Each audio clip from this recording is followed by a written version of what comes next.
কাদা মাখা একজন বিধায়ক, তার ছবি কাদা মাখা এবং কাঁদছেন।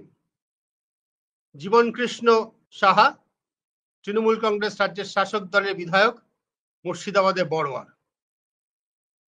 আমার এই ছবিটা দেখে প্রথম যে প্রশ্ন মনে এসেছিল সেটা হচ্ছে, 2 বছরে এই ভদ্রলোকই বলছি, মাননীয় বিধায়ক ভোটে জিতে এসছেন, এটি কি কিছুই শেখেননি? এমনকি পালাতেও শেখেননি। এই 2023-এর এপ্রিলে সিবিআই যখন ধরতে গেছিল, ঠিক এক কাণ্ড, 2টো মোবাইল ফোন ছুঁড়ে ফেলে দিলেন পুকুরে, জল ছেঁচে উদ্ধার করা হলো। এবারও 2টো মোবাইল ফোন ডোবায় ছুঁড়ে ফেলে দিলেন, এবারও তাড়াতাড়ি উদ্ধার করা গিয়েছে। জানতো যে এভাবে মোবাইল ফোন, সবাই জানা ছিল এভাবেই বোধহয় উনি মোবাইল ফোন ছুঁড়ে ফেলে দেন। তারপর পাঁচিল টপকে পালাতে গিয়ে নর্দমায় পড়ে গেলেন। একটা কাগজে হেডলাইন হচ্ছে, a wall too high for the MLA. MLA দেয়ালটা টপকাতে পারলেন না। আমার একটা সিরিয়াস রাজনৈতিক বিষয়, একটা দুর্নীতির বিষয়, আমি হাসি চেপে রাখতে পারছি না। কাদা মাখা রাজনীতির কি চমৎকার বর্ণনা উঠে এসেছে এই জীবনকৃষ্ণ সাহার এই ছবিটার মধ্য দিয়ে। আমরা আলোচনা করব এই তৃণমূল জমানায় কাদা মাখা নেতাদের রমরমা নিয়ে। আমি প্রশ্ন অনেকদিন ধরে রাজনীতি কভার করছি, বামফ্রন্ট আমলের বহুদিন। সিদ্ধার্থ শঙ্কর রায়ের জমানা অবশ্য আমরা দেখি।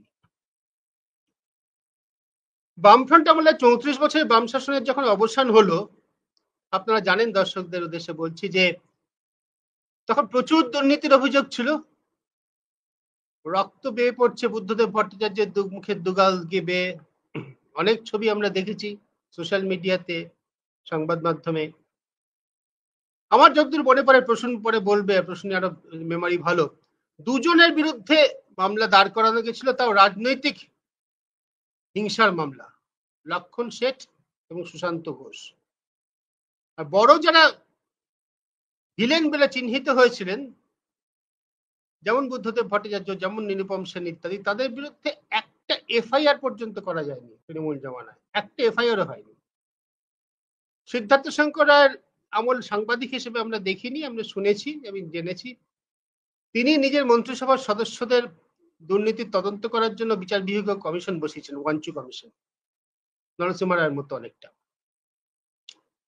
এই তৃণমূল জমানায় এসে আমরা দেখলাম গত 50 বছরের পশ্চিমবঙ্গের রাজনৈতিক ইতিহাসে এই মন্ত্রী জেলে, অমুক এমএলএ কারাগারে। 4 জনের নাম তো এক্ষুনি মনে পড়ছে, 2 জন মন্ত্রী, জ্যোতিপ্রিয় মল্লিক, পার্থ চট্টোপাধ্যায়। জেলে থাকার পরেও মন্ত্রিত্ব যায়নি জ্যোতিপ্রিয় মল্লিকের, যে কথা নরেন্দ্র মোদী এসে স্মরণ করিয়ে দিয়েছেন। মানিক ভট্টাচার্য, জীবনকৃষ্ণ সাহার নাম মনে পড়ছে, আরো হয়তো কারো কেউ থাকতে পারেন, বলতে পারবো না। এই কাদা মাখা রাজনীতি, কর্দমাক্ত রাজনীতি, তা নিয়ে আমরা আলোচনা করব। প্রসূন, আগে প্রসূনের থেকে আমি শুনি যে প্রসূন ব্যাপারটাকে কিভাবে দেখে। আমি অনেকটাই বলেছি, তারপরে আমি অশোকদার কাছে আসব। আর আবারও বলছি, ব্যাপারটা এত হাসি পেয়ে যাচ্ছে বলতে গিয়ে আমার, যে খুব সিরিয়াস পলিটিক্যাল বিষয়টি আলোচনা করছি, আমার ভাবতে একটু কষ্টই হচ্ছে। প্রসূন, প্লিজ বলো। সেটা হচ্ছে, নাম করা যায়নি, তার নাম মদন মিত্র। মদন মিত্র মন্ত্রী থাকাকালীনই কিন্তু জেলে গিয়েছিল। এখন ঘটনা হচ্ছে যে এই অবস্থা আমরা কোনোদিন দেখিনি।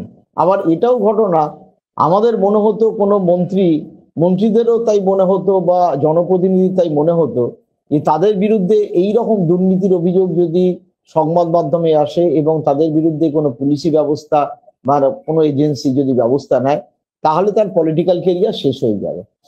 এইটা এতাবৎ ভারতের রাজনীতিবিদদের এটা ধারণা ছিল। কিন্তু আমরা এটাও দেখলাম যে যাদের বিরুদ্ধে এই ধরনের অভিযোগ উঠে এসছে তৃণমূল জমানায়, মানে এই কজনের নাম তো বটেই, এছাড়া তোয়ালে জড়িয়ে টাকা নিতে দেখা গেছিল ববি হাকিম থেকে শুভেন্দু অধিকারী, তাদের সবাই কিন্তু পরবর্তীকালে, সুদীপ বন্দ্যোপাধ্যায় তিনি জেল খেটেছিলেন এমপি থাকাকালীন, তাদের সবাই কিন্তু পরবর্তীকালে যখন ভোটে দাঁড়ালেন, মানুষের ভোটে বিপুলভাবে জিতলেন। অর্থাৎ প্রথম কথা, এই যে জীবনকৃষ্ণ সাহার যে ছবি, এবং অদ্ভুতভাবে মনে হচ্ছে যেন পটি করে ফেলবে প্যান্টে, এমন করে একটা ভেজা প্যান্টে দাঁড়িয়ে রয়েছে, যেন বেদম কেউ মেরেছে, মানে কোনো এমএলএ কে যে এইরকম ভাবে দেখা যায়, এটা প্রকাশ্যে ছবি এসছে। সুতরাং তাদের কিছুই যায়ও না, কিছু আসেও না। প্র্যাকটিক্যালি এই যে ছবিগুলো সোশ্যাল মিডিয়া হওয়ার ফলে সংবাদ মাধ্যমে দিক বা না দিক সাধারণ সবার চোখের মধ্যে আসছে, সামনে আসছে, সাধারণ মানুষ দেখতে পাচ্ছে। একজন রিক্সাওয়ালা বা একজন কৃষক বা একজন ফলওয়ালা বা ফুটপাতের হকার যেরকম মোবাইল ফোনের মাধ্যমে দেখছে, ঠিক সেই রকম ভাবে যিনি মাস গেলে লক্ষাধিক টাকা মাইনে পান সেরকম আইএএস অফিসারও দেখছেন, সরকারি কর্মচারীও দেখছেন, আইটি ইঞ্জিনিয়ারও দেখছেন, স্কুল কলেজের শিক্ষক শিক্ষিকারা সকলেই দেখছেন, কিন্তু তার কোনো বাস্তব প্রতিক্রিয়া, হ্যাঁ ছাত্ররাও দেখছে, কিন্তু অদ্ভুতভাবে তার কোনো বাস্তব প্রতিক্রিয়া কিন্তু ভোট রাজনীতিতে অর্থাৎ জনমানসে তারা ভয় পেতেন কেন? যে জনমানসে এফেক্ট করবে। জনমানসের কিভাবে হয় অশোকদারও ভালো বলতে পারবেন, অধ্যাপক মানুষ, যে জনমানসে তার বিরূপ প্রতিক্রিয়া হলে মানুষ তাকে রিজেক্ট করবে, সে ভোটে হেরে যাবে। এটার জন্যই তো লোকে ভয় পেত। এই নিয়ে প্রচুর সিনেমা আছে, ইন্দিরা গান্ধী জমানার সিনেমা আছে, তার আগের সিনেমা আছে, যে পলিটিশিয়ান ফেসে গেল, তার পলিটিক্যাল কেরিয়ার শেষ হয়ে গেল। কিন্তু বিহারেও এই ঘটনা আমরা দেখেছি, জগন্নাথ মিশ্র ফেসে গেছিলেন, পলিটিক্যাল কেরিয়ার, চিফ মিনিস্টার ছিলেন, শেষ হয়ে গেছিল।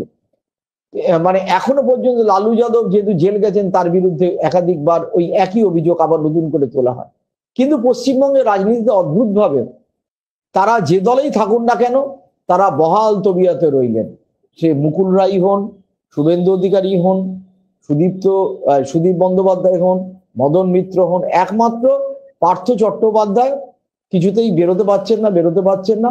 বাদবাকি সবাই কিন্তু বেরিয়ে গেছেন এবং তাদের সাংঘাতিকভাবে গ্রহণ করা হয়েছে। অনুব্রত মণ্ডল কোনো জনপ্রতিনিধি নন, একটা ডন ইমেজের, আমি তাকে প্রায় আমার সোশ্যাল মিডিয়া সাইটে লিখতাম কাতলা মাথা নেতা। তাকে দেখলে হাসি পায়, তার মাথায় নাকি অক্সিজেন পৌঁছায় না, চিফ মিনিস্টার বলেন। সেই অনুব্রত মণ্ডলের পেছনে কত টাকা পুলিশের খরচা হয় তার নিরাপত্তা দিতে, এবং তিনি যখন আবার ফিরে এলেন দেখলাম তার পেছনে আবার লোকে হাঁটছে। আসলে কোথাও একটা দু জায়গাতেই চেঞ্জ হয়েছে। পলিটিশিয়ানদের মানসিকতা যেরকম চেঞ্জ হয়েছে যে ধর কে কি করবে, শুভেন্দু অধিকারী তো বলেই দেন ওটা ফাঁসানো হয়েছে। তিনি যখন আজকে বড় বড় দুর্নীতির বিরুদ্ধে কথা বলেন, পাল্টা প্রশ্ন করলে তিনি পাত্তাই দেন না, বলে ওরা ফাঁসানো হয়েছে, ব্যাস হয়ে গেল। তো তিনি মানে এই কারণে শুভেন্দু অধিকারী বললাম, মানে গণতন্ত্রের বিরোধী দলের নেতাকে বলা যায় মানে নেক্সট টু সিএম, মানে আজকে যদি যেন চিফ মিনিস্টারের প্রতিরূপ। তিনি পাত্তাই দেন না, তার বিরুদ্ধে শুধু নারদ সিং অপারেশন না, সারদা কাণ্ড, সুদীপ্ত সেন তার বিরুদ্ধে কিন্তু স্টেটমেন্ট দিয়েছিলেন। আমরা জানি যে ওই সময় কাঁথিতে বড় বড় দোকানে টাওয়ার বিল্ডিং হচ্ছিল, পাতাজোড়া খবরে কাগজে বিজ্ঞাপন বেরিয়েছিল, সেটার পেছনে শুভেন্দু অধিকারীর একটা ভূমিকা ছিল। সুতরাং জনমানসে যখন এফেক্ট করে না, আমরাই দেখি, আমরা হাসি, আমরা লজ্জা পাই, এই সংখ্যাটা এতটাই কমে গেছে। বাদবাকি লোকেরা এতটাই বঞ্চিত যে একজন দুর্নীতি করলে আর একজন বলে আরে ও দুর্নীতি করে পার পেয়ে গেলে এ কি দোষ করলো। এই অদ্ভুত ভাবে মানুষের সাইকি বদলে গেছে, অদ্ভুত ভাবে পলিটিশিয়ানদের সাইকি বদলে গেছে। সিপিএম আমলে আমরা এটা ভাবতে পর্যন্ত কোনোদিন পারিনি। এবং এখানে আর দুটো কথা, সুশান্তর সাথে জেল থেকে বেরোনোর পর কথা হয়েছে সুশান্ত এমন একটা স্ক্যান্ডেল, সেক্স স্ক্যান্ডেলের তে ফেসেছে, আমি তার ভিডিওটা দেখেছি, নক্কারজনক, দেখা যায় না, ওদের রাজ্য নেতৃত্বও দেখেছি, যার ফলে ওকে সাইডলাইন করতে হয়েছে। আদারওয়াইজ সুশান্তর বিরুদ্ধেও কিন্তু ওই যে গণহত্যা করে মাটির তলায় পুঁতে দিয়েছে, কবর পুঁতে দিয়েছে, এগুলো প্রমাণ এখনো পর্যন্ত করা যায়নি।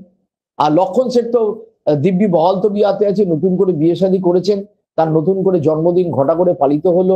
কদিন আগেই দেখতে পেলাম প্রচুর লোক মানে প্রায় লক্ষাধিক লোক একসাথে খেলো দিল, কিছুই যায় আসে না।